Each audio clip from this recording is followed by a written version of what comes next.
Viernes 6 de febrero de 2026, cuarta semana del tiempo ordinario, memoria obligatoria de San Pablo Miki y compañeros mártires. Dios te está hablando, escúchalo con amor. Del libro del Eclesiástico, capítulo 47, versículos del 2 al 13. Como se aparta la grasa para los sacrificios, así fue escogido David entre los hijos de Israel. Él jugaba con leones como si fueran cabritos y con osos como si fueran corderos. Joven aún, mató al gigante y lavó la deshonra de su pueblo.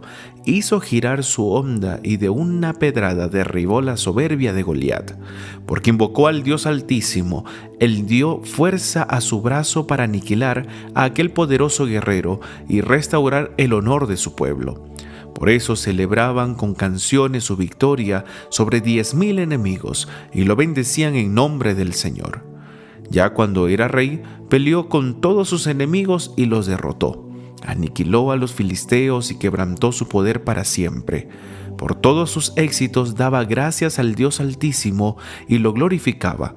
Amaba con toda el alma a su Creador y le entonaba canciones de alabanza. Instituyó salmistas para el servicio del altar, que con sus voces hicieron armoniosos los cantos. Celebró con esplendor las fiestas y organizó el ciclo de las solemnidades. El santuario resonaba desde el alba con alabanzas al nombre del Señor. El Señor le perdonó sus pecados y consolidó su poder para siempre. Le prometió una dinastía perpetua y le dio un trono glorioso en Israel. Por sus méritos le sucedió un hijo sabio, que vivió en paz. Salomón fue rey en tiempos tranquilos, porque Dios pacificó sus fronteras. Le construyó un templo al Señor y le dedicó un santuario eterno. Palabra de Dios, te alabamos, Señor. Del Salmo 17. Bendito sea Dios mi Salvador, bendito sea Dios mi Salvador. Perfecto es el camino del Señor y firmes sus promesas. Quien al Señor se acoge, en él haya defensa. Bendito sea Dios mi Salvador. Bendito seas, Señor, que me proteges, que tú mi Salvador seas bendecido. Te alabaré, Señor, ante los pueblos y elevaré mi voz agradecido. Bendito sea Dios mi Salvador. Tú concediste al rey grandes victorias, y con David tu ungido y con su estirpe siempre has mostrado, Señor, misericordia. Bendito sea Dios, mi Salvador. Del Santo Evangelio según San Marcos, capítulo 6, versículos del 14 al 29. En aquel tiempo, como la fama de Jesús se había extendido tanto, llegó a oídos del rey Herodes el rumor de que Juan el Bautista había resucitado y sus poderes actuaban en Jesús. Otros decían que era Elías y otros que era un profeta comparable a los antiguos. Pero Herodes insistía: es Juan, a quien yo le corté la cabeza y que ha resucitado. Herodes había mandado apresar a Juan y lo había metido encadenado en la cárcel. Herodes se había casado con Herodías, esposa de su hermano Filipo, y Juan le decía: no te está permitido tener por mujer a la esposa de tu hermano. Por eso Herodes lo mandó encarcelar. Herodías sentía por ello rencor contra Juan y quería quitarle la vida, pero no sabía cómo. Porque Herodes miraba con respeto a Juan, pues sabía que era un hombre recto y santo y lo tenía custodiado. Cuando lo oía hablar quedaba desconcertado, pero le gustaba escucharlo. La ocasión llegó cuando Herodes dio un banquete a su corte, a sus oficiales y a la gente principal de Galilea, con motivo de su cumpleaños. La hija de Herodías bailó durante la fiesta y su baile les gustó mucho a Herodes y a sus invitados. El rey le dijo entonces a la joven: pídeme lo que quieras y yo te lo daré. Y le juró varias veces: te daré lo que me pidas, aunque sea la mitad de mi reino. Ella fue a preguntarle a su madre: ¿qué le pido? Su madre le contestó: la cabeza de Juan el Bautista. Volvió ella inmediatamente junto al rey y le dijo: quiero que me des ahora mismo en una bandeja la cabeza de Juan el Bautista. El rey se puso muy triste, pero debido a su juramento y a los convidados, no quiso desairar a la joven y enseguida mandó a un verdugo que trajera la cabeza de Juan. El verdugo fue, lo decapitó en la cárcel, trajo la cabeza en una bandeja, se la entregó a la joven y ella se la entregó a su madre. Al enterarse de esto, los discípulos de Juan fueron a recoger el cadáver y lo sepultaron. Palabra del Señor, gloria a ti, Señor Jesús.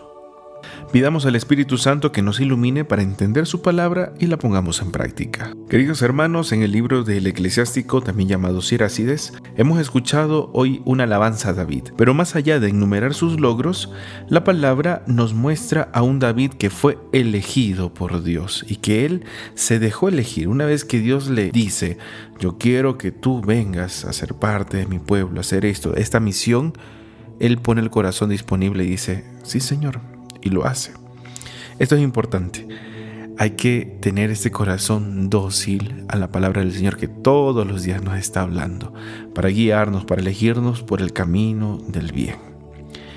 Y aquí escuchamos de David, sí, que también se sentía elegido por Dios. Por eso volvía a Dios a pesar de tantas fallas que también tuvo, pero volvía a Dios, nunca lo abandonó. ¿Y quién es el escogido por Dios? Pues no es el que muestra su poder, no es el que se impone, sino el que viene a servir. Eso sí, es la característica del elegido por Dios. Está ahí atento, sirviendo a los demás. Es aquel que también se equivoca, que falla, pero no abandona su misión. Dios le ha confiado esa misión y él sigue adelante, de guiar al pueblo, de pastorearlo. David no siempre fue coherente con su vida, tuvo sus pecados, pero tuvo la humildad de reconocer, de levantarse una y otra vez.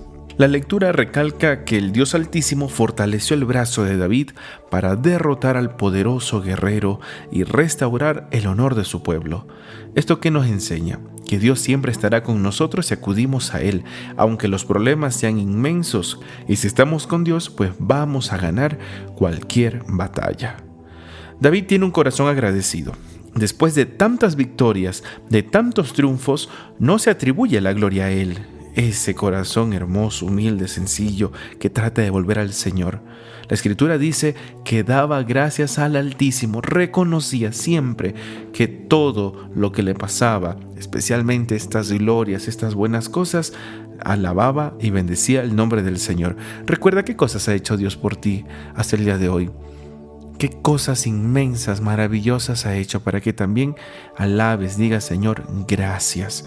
Y que el Señor nos dé un corazón agradecido para reconocer todas las maravillas que Él hace y seguirá haciendo en nosotros porque nos ama. El texto no oculta algo muy importante. Dice, el Señor perdonó sus pecados.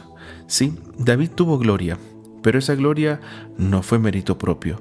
A pesar de su pecado, Dios fue fiel.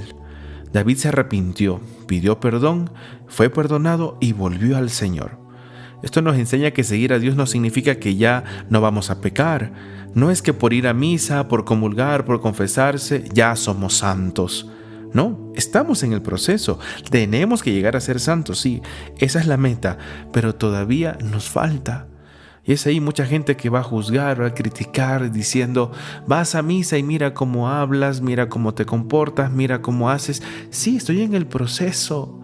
Y bendito sea Dios, ya estamos en el proceso. Otros todavía ni siquiera, son los que más todavía juzgan, son los que casi nunca van a misa. Tienen ese miedo y más bien reprenden, juzgan, hablan, sin muchas veces tener una conciencia de lo que se está diciendo o haciendo. Pero queridos hermanos, no a desanimarnos. Y así como David, vamos a ser frágiles. Lo importante es arrepentirnos y volver. Pero no te canses de seguir asistiendo a la misa, de seguir asistiendo a los sacramentos, de seguir haciendo el bien, aunque los demás no lo reconozcan ni te paguen. Pero el Señor, que ve lo secreto, Él te va a recompensar. Todo esto nos enseña que Dios sigue cumpliendo su palabra, que es misericordioso. Por lo tanto, sigamos diciendo, Señor, ten misericordia de mí por todos los pecados que he cometido. Luego el Salmo continúa esta misma línea y nos dice, perfectos son los caminos del Señor, aunque a veces no lo entendamos. Aunque sean difíciles, los caminos del Señor son perfectos. Y lanza una frase preciosa. Quien al Señor se acoge, en Él haya defensa. Qué hermoso sentirse defendido por el Señor. Él va delante de nosotros. Imaginemos esta figura que así pasa. Él va delante de nosotros o detrás de nosotros o a nuestro lado, cuidándonos, protegiéndonos. Por eso el salmista dice, te alabaré, Señor, ante los pueblos. La fe no esconde. La fe es gratitud, se proclama, y esa fe me hace sentir protegido por todos lados, porque si estoy con Dios, nada ni nadie estará contra mí. En el Evangelio vemos a Juan el Bautista, un hombre que no tuvo miedo de decir la verdad. Él denunció lo que estaba mal, no se cayó, aunque eso sabía él que le iba a costar la cárcel y hasta la vida. Y aquí viene una llamada fuerte para nosotros, ser profetas. Recordemos que desde el día de nuestro bautismo, nosotros nos dijeron: eres profeta, sacerdote y rey. De forma muy resumida podemos decir que un profeta es quien denuncia lo que está mal y anuncia el bien, anuncia a Dios siempre.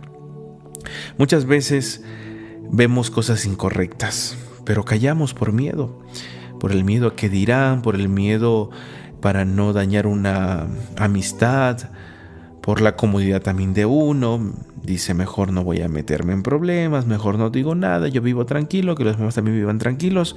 Pero eso también se llama pecado. Cuando vemos que hay algo que no está bien, que hay unas injusticias, y yo me callo, también estoy pecando. Es un pecado de omisión, que viendo no digo ni hago nada. Dios nos vaya librando de todos esos pecados de omisión que vienen como tentación para uno quedarse callado y nunca decir nada. Más que todo a veces para que los demás no hablen. Que Dios nos quite ese temor a lo que digan los demás, y que aunque nos critiquen, nos juzguen y nos metan en problemas, no dejemos de luchar por la justicia. Herodes nos representa muchas veces. Sabe que Juan es justo, se entristece, pero no se decide a hacer el bien.